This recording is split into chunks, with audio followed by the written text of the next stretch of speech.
today's topic is something that on its face, it seems really obvious, but I didn't really get serious about this topic until, my God, a few years ago, really. And the topic that I'm talking about is your morning routine. And I love this topic because it is an example of how you can apply what we've already been talking about in the first 30 some episodes of the Mel Robbins podcast. Whether you've listened to the Mindset Reset or the conversations we've had with experts about anxiety or healing, or maybe you've dug into the very popular episodes that we've done about habits and motivation. Even when I talk about topics like manifesting, you're starting to get that Mel is one of these people that is very, very intentional about what she does, about what she says. And the reason why I'm that way is because you're not going to change your life by accident. You're not going to become happier by accident. You're not going to become healthier by accident. You're not going to make the money that you deserve by accident. When you make a decision that you deserve more, that you're going to do the work to create a better life, that singular decision will change your life. And what we're going to do today, and I'm so freaking excited about this, is we're going to basically put everything that we've been talking about for several months here on the Mel Robbins podcast into action. And we're going to do that by talking about why a morning routine is so important for your success.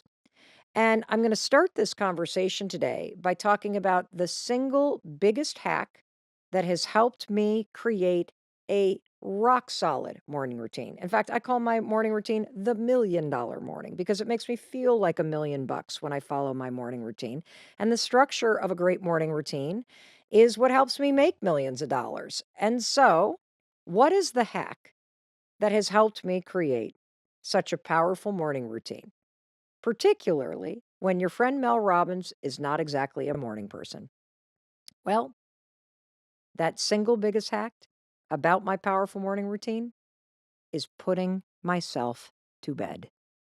Yep, I have an evening routine where I wind down the day and I do a couple simple things to set myself up for success tomorrow.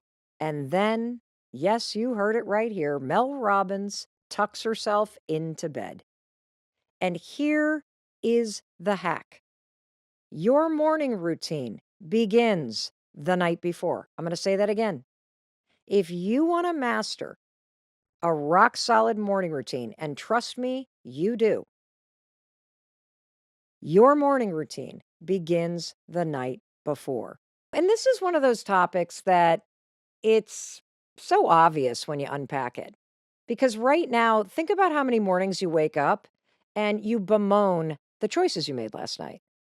How many times have you woken up and you're like, oh, I shouldn't have had so much to drink? Or a friend texts you and there you are at the yoga class you were supposed to meet at. They're like, I'm really sorry. I stayed up really late and, and I overslept and we've all been there. Or what about when you wake up and you literally had fast food at 1 o'clock in the morning on the way home from some event and now you've got a burrito bomb in your stomach and you're like, I can't do that to myself again. And then what do? You do it to yourself again.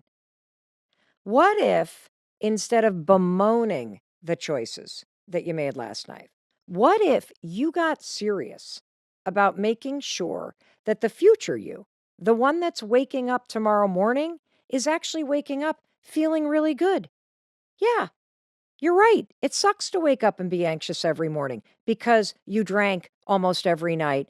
And the number one symptom of a hangover is freaking anxiety because the chemicals in your body are getting processed. And when the chemicals get processed and you have a dump of cortisol and the dopamine drops and you got the poison of alcohol, of course you have anxiety. Don't sit there and feel anxious. Do something about it. Get serious about the choices you are making the night before and how that impacts you in the morning. And yeah, that includes what you eat, what you drink, but it also includes some other things. And that's what we're going to talk about today. We're going to talk about 5 simple things. These are game changers. These are not rocket science. You don't need a PhD to understand this, but let me tell you something. When you put this into practice, you will experience a level of Holy shit, transformation that is hard to put into words because the decisions that you make at night determine who you are when you wake up in the morning. And you have a choice every evening to either set the future you up for success, for ease, for structure, for confidence, for winning, or you can make decisions in the evening that set you up to feel like shit, to be behind, to have a ton of stuff to do that you could have done last night. Your decisions determine everything. And so I really want to rattle the cage today and get you to think differently about the night. I know that your days are stressful. Mine are too. That's why so many of us engage in what's called revenge procrastination at night, which is basically this concept where you feel resentful of the fact that work took up your entire day. And now you're going to get revenge by mindlessly scrolling at night or plowing through a bottle of wine or doing nothing to set yourself up because you're tired or you're mad and you deserve to relax. I agree, you do deserve to relax. But if you were to just do these 5 things that I'm going to recommend, you would have time to relax, but you would also set the you that's going to wake up tomorrow morning up for a clean slate day where you wake up, you feel great, you're set up for success, and that is going to be a positive domino that literally triggers a ton of positive stuff to happen every day. That's what we're talking about. Because the choices you make at night determine whether or not the next day is going to be easy and empowering, or whether or not you are going to wake up to a morning like the old Mel Robbins used to wake up to. And whether you're aware of it or not, I just want you to stop and consider something. Right now in your life, you already have an evening routine in place. You already have a morning routine. And today, because the big hack is understanding that a great morning routine starts the night before, you and I are going to focus on your current evening routine. And I, as your friend, am going to challenge you to change it. So let's do a quick experiment. Okay? I want you just to stop, think about the night in front of you, and be honest. What does the average evening in your current life look like? I'll go first because back when I was really struggling, the old Mel, I now realize how much my evening routine was contributing to the fact that I was struggling so much. So here's what the old Mel's evening routine looked like many years ago. I would either come home from work or I would roll downstairs from working on my laptop all day and I'd crack open a bottle of wine. I'd cook dinner by trying to throw something together that was in the fridge because I hadn't really planned anything. I'd throw a load of laundry in here and there. And then you know what I'd do? I'd basically slump down on the couch and I'd start scrolling through social media. After dinner and helping the kids with the homework, you might find the old Mel Robbins just sort of laying there on the couch with the bottle half drained, glass of wine in hand. I got a movie or some series on the television. I got my phone in my hand. I'm zoning out. I'm scrolling along. During the commercials, the old Mel Robbins, I'd probably turn to Chris, complain about my day. Then I'd look over at the kitchen and I'd see that the counters were full of crap from the dinner that we had cooked or from the backpacks that we had emptied or the laptops that we had put there. The kids' homework was typically sprawled out among the island. And I would say to myself this was the routine of the old Mel Robbins. I should probably clean that up over the next commercial break. And I'd say that over and over again. I should probably pack their lunches. I should probably turn off the TV and read a book.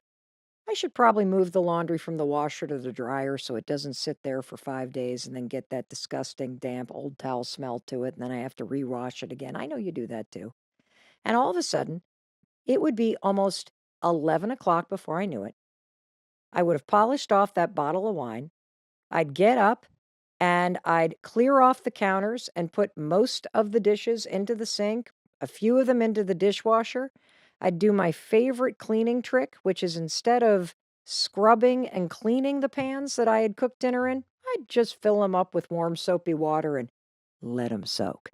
because I'd tell myself it's going to be easier to clean them in the morning if they soak all night. Now, by this point, I'm exhausted. I'm buzzed on the wine. I'm tired from a long day. I kind of resent the fact that I have more to do and it's now 11:15, and I'd start to tell myself, "Well, I'll just pack the kids' lunches tomorrow." And then I would turn off the lights, I'd let the dog out one more time, I'd lock the doors, and I would collapse into bed with my phone. Now, it would take the old Mel Robbins a little time to fall asleep. Why? Because while I was laying there with Chris sound asleep next to me, I would scroll through my phone, I would check out social media, I'd read the news, and eventually I would zone out. And as I was lying there, I'd feel kind of annoyed that Chris had gone to bed earlier. He had already drifted off to sleep. And at some point, I'd realize, oh my God, it's like almost 1 o'clock in the morning. How did it get so late? For all my fellow procrastinators out there, you know, those of us who pulled all nighters in college, who thought tomorrow is a great day to pack the bags, to start my workout routine, to clean up the kitchen, to set myself up for success. Tomorrow is the day when the new me will emerge from my beauty sleep tonight. I will shake off that hangover from the bottle of wine that I've had. I'll pop a couple Advil and I will make a fresh start. Tomorrow is the fresh start. That was the old Mel Robbins. I used to have all kinds of stories about myself for why it is that, I just couldn't get my act together. Oh, it's just so hard for me to wind down after a long workday. I have trouble falling asleep. I need a glass of wine or two or three or four in order to relax and to fall asleep. And, I'm just not a morning person. That's why I can't get up earlier. I don't know why I wake up and I feel anxious and slightly hungover, but, I'm just not the kind of person that ever just springs out of bed. And I got so much work that I just want to relax at night. What's the big deal? And the problem with this is that my nights did not set me up to have a relaxing morning. Let me tell you what the old Mel Robbins life was like. Thank God Chris is not on this episode because he would really describe it in a way that makes me feel like a loser. I would set several alarms on my phone. The first one to go off at 5:45, but that's not actually when I'm getting up. That's just alarm number 1.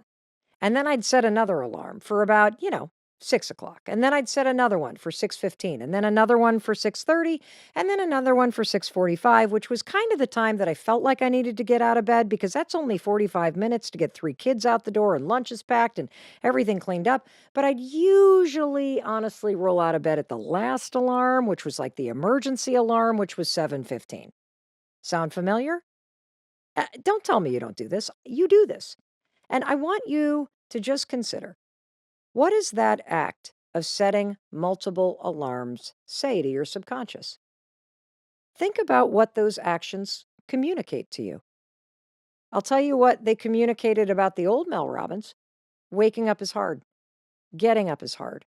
Mornings are hard. Life is an obligation. Being in bed is better than being awake. I don't want to get out of bed. I don't want to start my day. There is nothing I'm looking forward to today. I have nothing to get out of bed for that actually makes me happy, which is why this is going to be a slow death march for me of alarms that are summoning me to roll out of this warm bed and actually start this day. I wasn't a morning person because the old Mel Robbins chose not to be one.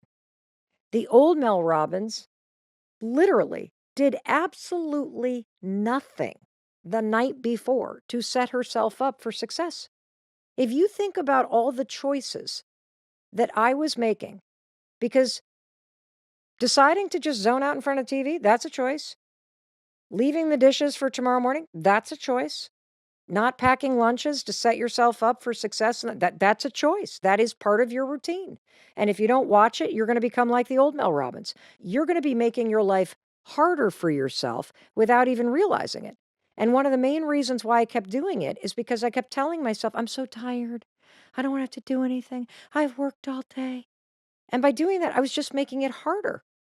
Now, thankfully, I finally had this turning point when I realized I don't want my mornings to be a 5-alarm fire drill because there is nothing fun about waking up late and feeling frustrated and then being stressed at your kids and then yelling at them to move faster because you yourself didn't get up on time and then scrambling to pack the lunches and the drama that comes with that and then trying to get them to eat when you haven't even prepared anything and then finding that permission slip that they needed that you signed last night but you didn't put it in a place that you could find it simply because you were not thinking about the fact that you deserve to wake up in a powerful way. You deserve to complete your day in a way that supports you.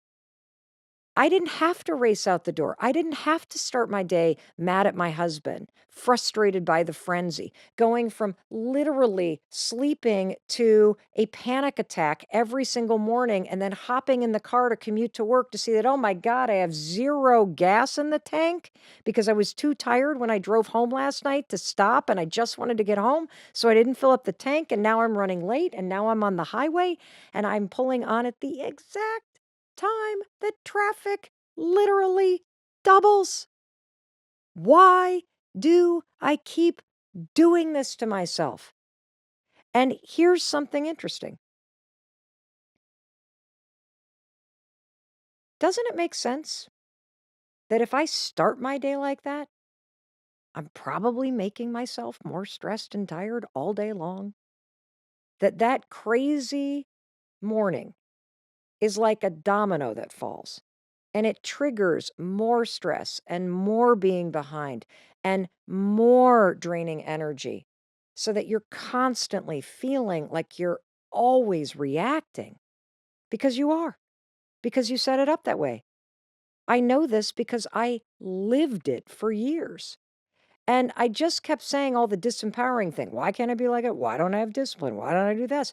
And I didn't understand how to break this down in a way that not only makes sense, but it's supported by the research.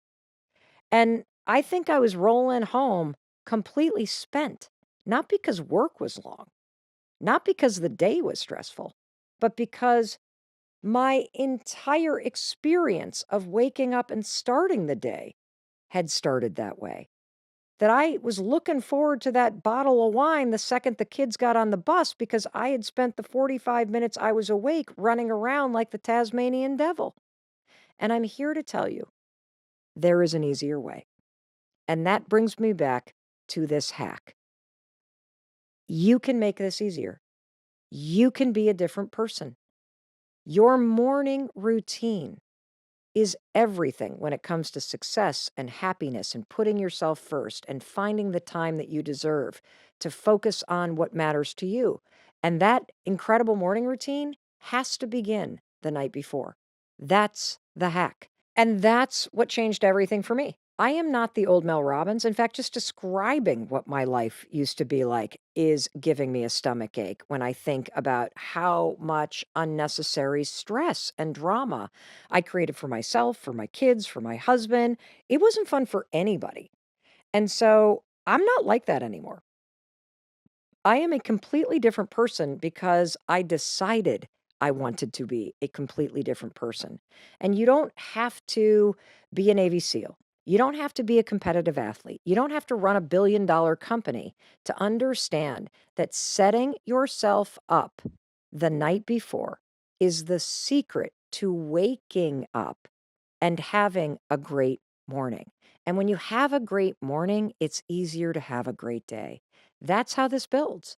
And so that's what we're going to talk about. How do you end the day? How do you wind things down and put yourself to bed? I want you to stop and think about something. You already have a routine about how you shut down your house or your apartment. Think about it. Do you ever go to bed and not lock the door? No. Do you go to bed and turn the lights off? Of course you turn the lights off. Do you, like, make sure your pets are where they need to be? Of course you do. Do you shut the refrigerator? Yes, you do. Do you turn off the TV? Of course you do. All of these things that you do to turn off and shut down the house at night.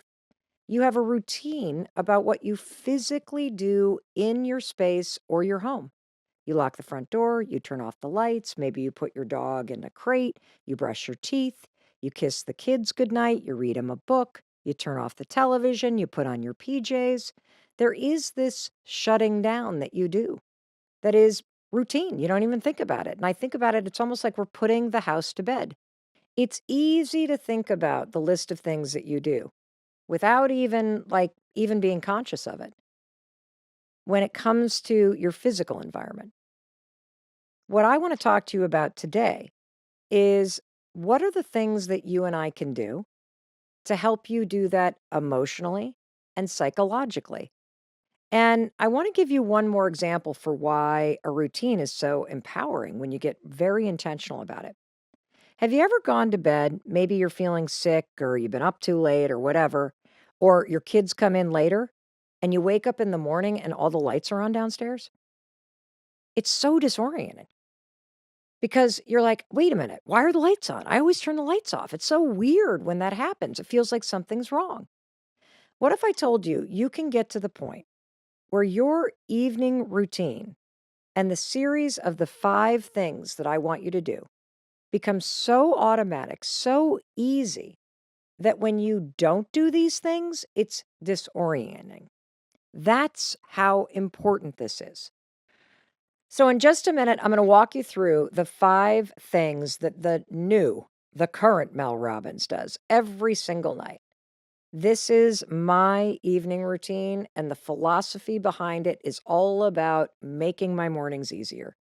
It's all about setting myself up for success and creating a rhythm and a routine and a structure to my evenings that gives me a sense of confidence, that helps me set the Mel Robbins that's waking up tomorrow morning up for success and ease, and that also makes me an amazing sleeper because this routine and the structure of it signals to my subconscious brain that we're winding down here. Just like we lock the front door and it's time to go to bed, we're turning out the lights, it's time to go to bed. You are going to do a series of things that signal to your brain and to your mind that it is time to turn it off and to tuck yourself in. Like, I think a lot about how when I was growing up, I had a very, very strict bedtime routine. My parents were not dummies. They did not want me up late. There was no negotiation. After dinner, we had to go right upstairs and we got into a hot bath. Why? Well, because we were dirty, but also because it makes you kind of drowsy, right? It's sort of like you just do it every night. It's signaling to you, the kid, that, okay, we're in our evening routine now. We're getting into the bedtime routine. And then I'd pull on my little footed PJs and I'd zip them up and we get a little bit of time downstairs to either play or watch one TV show. And then what would we do? We'd be right back upstairs. We'd be getting a bedtime story read to us. And then our parents would tuck us in, kiss us on the forehead or the cheek, and we were going to bed. That bedtime routine became this rhythm that created safety and structure and ease, something you can depend upon. And so I want you to join me in getting serious about your evening routine starting tonight. I want you to embrace the fact that your mornings will be 100 times better if you set yourself up for success starting tonight. Today's topic is something that on its face, it seems really obvious, but I didn't really get serious about this topic until, my God, a few years ago, really. And I'm going to start this conversation today by talking about the single biggest hack that has helped me create a rock solid morning routine. And here is the hack. Your morning routine begins the night before.